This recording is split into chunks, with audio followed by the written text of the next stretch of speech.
Do you notice that they have the same amount of ink on them? Do you notice that they're made out of the same virtually worthless stuff? It's paper. Did you get it? It's paper. When we create money, we have created an instrument of value that has no value of its own. And it's just as expensive or inexpensive to print the 20 as it is to print the 1. I'm here to prove to you that bankers, especially in the Federal Reserve System, make multiplied trillions of dollars and never create one thing of value. Are you with me? You want to learn this or not? Are you sure? An automaker might make 1 or 2% profit. A builder might make 10% profit. But the printers of money have no limit to the amount of money they can create and the wealth that they can create for themselves. Money's the bloodline of a civilized society. It's the instrument by which a product is sold or bought. Reduce the supply of money below the necessary levels to sustain trade. Reduce the amount of this in the system below the levels necessary to sustain the current trade, and you create a depression. In 1930, let me ask you a question. Did we not have farms? In 1930, did we not have factories? Did we have the greatest roadway system in the world at that time? Yes. Did we have the greatest communication system in the world at that time? Yes. Did we have the greatest opportunity of trade with oceans on both sides and water systems like the Mississippi River running through the width and breadth of this nation? Did we have ability to move our goods and services? Yes. Did we have transportation and roadways? Yes. What did we not? Did we lack workers? Then what happened? I'll tell you what happened. The bankers decided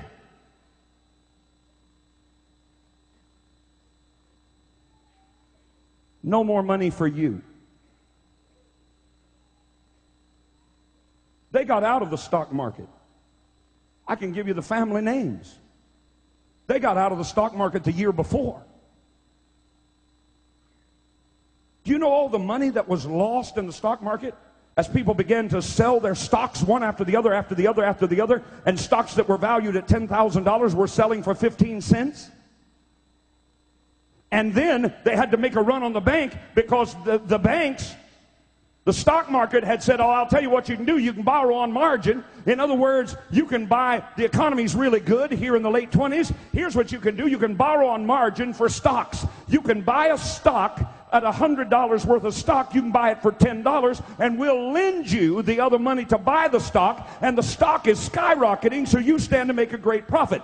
What they didn't tell the American people, and what you still don't know today, is that when they did that, they also put into that legislation that they would have a 24-hour recall. In other words, however much stock you bought, it would make a lot of money, but they could call that stock in, and you would be required not only to pay for the stock, but to pay for what you borrowed at interest from them. In other words, now you got to pay the $100 that they loaned you, but they're the ones that are calling it in. So when they called it in, you didn't have the money to pay for it, so you ran to the bank.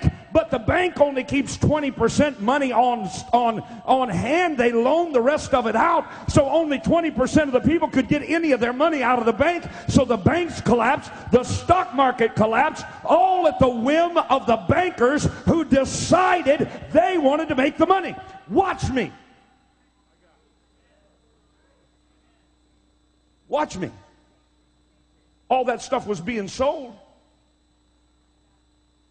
$100,000 farms were selling for $3,000. Who do you think bought them?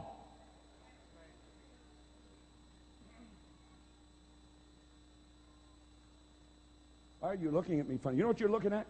You're looking like sheep that have been led to the slaughter and didn't know it. I'm going to continue. Can I continue? We didn't lack industrial capability. If you don't believe me, I just told you what started the Great Depression. Let me tell you what ended it. World War II. And all of a sudden, the same banks that said no money for farms, no money for food, put people in soup lines, no money for commerce, no money for railroads, no money for roads, no money, no money. All of a sudden said, war? And all of a sudden, factories that were closed down began to work 3 shifts. Where'd the money come from? The same pockets that refused to give it before. Because they decide when it will be printed, how much will be printed, and how much usury or interest will be paid. Not the federal government. The federal government has no say in it, as I will prove to you. Say, debt is a devil. By the simple manipulation of a few wealthy bankers, World War II ended the Great Depression. After successive failures convinced the public of the need of a central bank by wars, these same European bankers financed both sides of the Civil War in this country. You don't even know that. Same bankers, same families, financed both sides of the Civil War. Why? They make the money.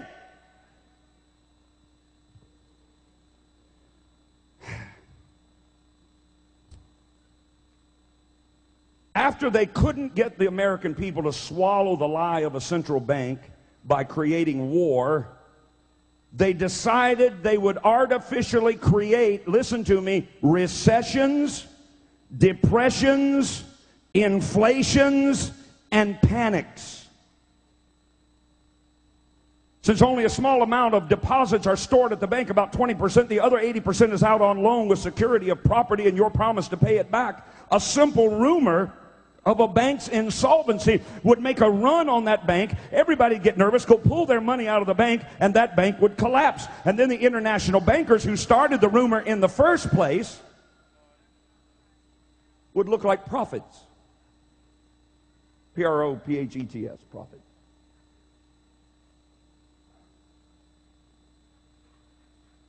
Are you hearing something you've never known? Wave your hand. If you think America ought to know, wave your other hand. All right, then don't quit on me. One of the key movers and shakers of this, let's get a central bank by making the people afraid by causing their banks to collapse. One of the key movers and shakers was a man by the name of, you might recognize it, J.P. Morgan. His father was an agent for the wealthy, you might know this name, Rothschild family. Here's a quote.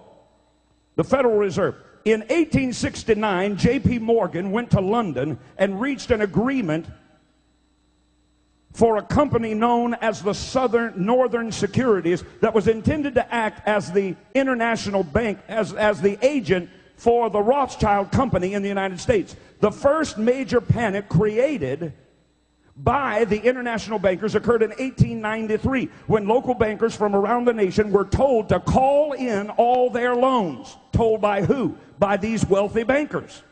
Senator Robert Owen testified before a congressional committee that the call on the banks, testified before a congressional committee that the bank he owned, this was a senator, received from the National Bankers Association what came to be known as the Panic Circular of 1893. It stated, you will at once retire 1/3 of your circulation and call in 1/2 of all your loans. Why? Because that makes the bank collapse.